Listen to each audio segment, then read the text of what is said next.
నమస్తే, welcome to talking point with me Kavitha.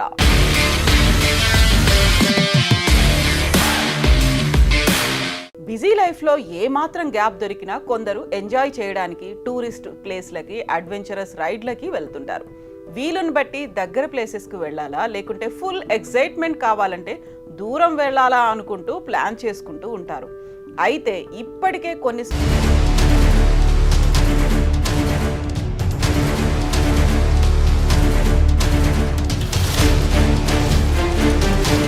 Nagarjuna Sagar project దేంటి?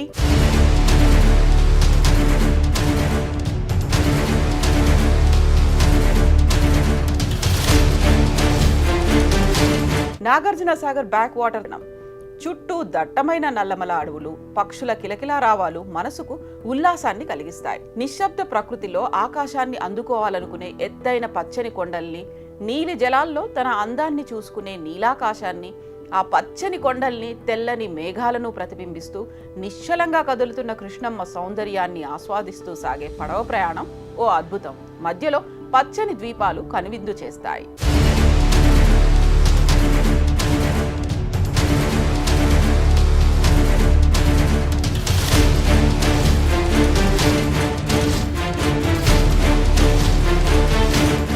కృష్ణానదిలో 50 నిమిషాల పాటు ప్రయాణించి నాగార్జున కొండ ఎడమ వైపునకు చేరుకోవచ్చు.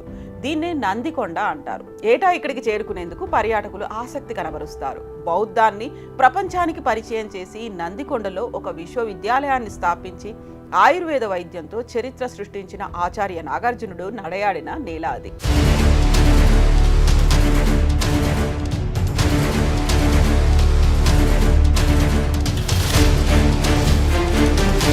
ఆనకట్ట కారణంగా ముంపునకు గురైన ప్రాంతాల్లో దొరికిన నాటి నాగార్జునుడి వస్తువులను ఈ కొండ మీద ఒక మ్యూజియంలో భద్రపరిచారు.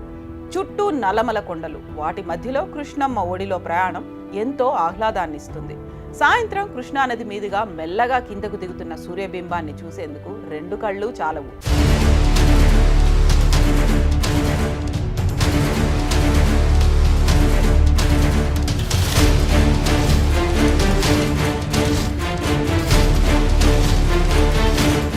ఇప్పుడు సాగర్ బ్యాక్ వాటర్లో బయటపడ్డ ద్వీపాలు కూడా ఈ ప్రాంతంలో మరో ప్రత్యేక ఆకర్షణగా మారాయి.